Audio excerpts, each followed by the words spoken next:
बेटा आज आप लोगों को पता है क्या तारीख है आज? आज है 23 जुलाई। 23 जुलाई एक के दिन एक ऐसे महानायक का जन्म हुआ था जिसकी वजह से आज हम लोग यहाँ पर बैठे हुए हैं और जिसका देश की आजादी में बहुत बड़ा योगदान रहा है। वो एक बहुत बड़े क्रांतिकारी हुए हैं, बहुत बड़े देश के नायक हुए हैं।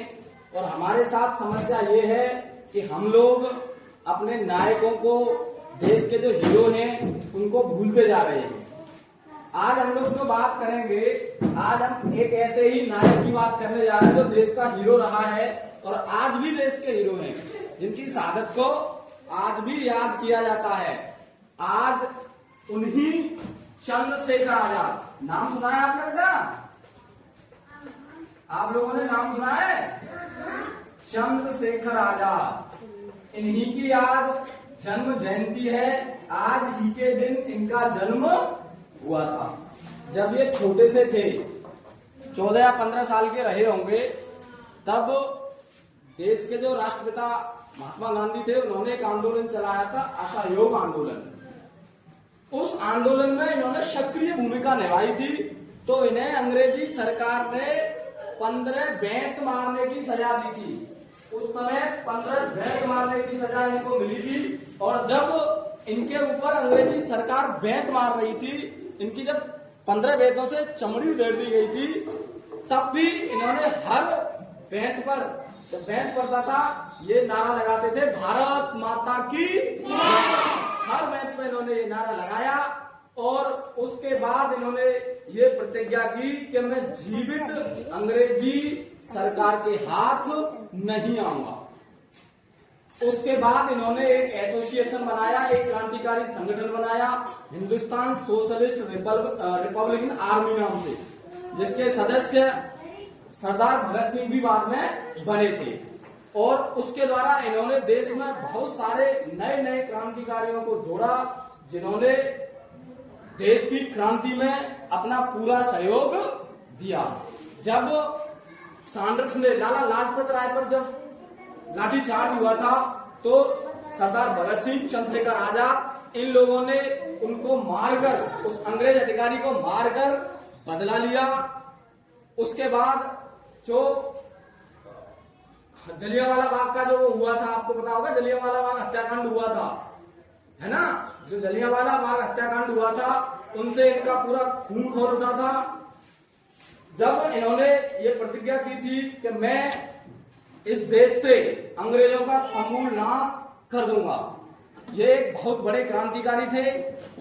इसके बाद होता ये है कि जब एक दिन ये अपने अल्फ्रेड पार्क, प्रयागराज में एक पार्क हुआ करता था जिसका नाम था अल्फ्रेड पार्क, वहां पर बैठकर ये अपने एक मित्र थे, परम मित्र थे, सुखदेव राज, उनसे चर्चा कर रहे थे। तभी किसी ने अंग्रेजी हुकूमत को ये सूचना दे दी कि ये पार्क में बैठे हुए हैं। पुलिस वहां पर पहुंच गई, पुलिस से इनकी गोलीबारी हुई। गोलीबारी में इन्होंने कई सारे पुलिसकर्मियों को मार दिया। लेकिन जब इनके पास अंतिम गोली बची, क्योंकि इन्होंने प्रतिज्ञा की थी कि मैं जीते जी अंग्रेजों के हाथ नहीं आऊंगा, तो इन्होंने अपनी कनपट्टी पर लास्ट वाली रिवॉल्वर रखी, जो लास्ट गोली थी, और ये शहीद हो गई। अंग्रेजों ने कानो कान किसी को खबर नहीं होने दी और इनका अंतिम संस्कार कर दिया। लेकिन जब प्रयागराज के लोगों को इस बारे में पता चली, तो उन लोगों ने इनकी अस्थियों को इकट्ठा किया। जो हड्डियां होती है ना, हिंदू धर्म में मान्यता आती है कि जब तक हम उन्हें गंगा में प्रवाहित ना कर दें, तब तक उन्हें मोक्ष की प्राप्ति नहीं होती है। तो उन अस्थियों को इकट्ठा करके पैदल मार्च किया था और इनकी अस्थियों को गंगा में प्रवाहित किया था। अंग्रेज सरकार इनसे इतना डरती थी कि उन्होंने केवल मुखबिरी करने के लिए, क्योंकि ये बार बार भेष बदलते थे, पता नहीं चलता था कि आजाद है कहाँ। 700 लोग, 700 लोगों को केवल इस बात के लिए नौकरी पर रखा था कि आप हमें ये पता करके देंगे कि चंद्रशेखर आजाद हैं कौन, वो दिखते कैसे, उनकी पहचान क्या है। इतना बड़ा खौफ अंग्रेजी सरकार को इनका था। आज हम इन्हीं की जन्म जयंती मना रहे हैं। और मैं ये कहता हूँ, आजकल हम युवा हैं, आप बच्चे हो, आप जो लोग है ना, आप किनको मानते हो? आप मूवी देखते हो और आप उनको रोल मॉडल मानने लग जाते हो, हीरो हीरोइन, है ना। लेकिन वास्तव में अगर हमारा कोई रोल मॉडल होना चाहिए तो वो होने चाहिए चंद्रशेखर आजाद होने चाहिए, वो सरदार भगत सिंह होने चाहिए, वो हमारे नेताजी सुभाष चंद्र बोस होने चाहिए।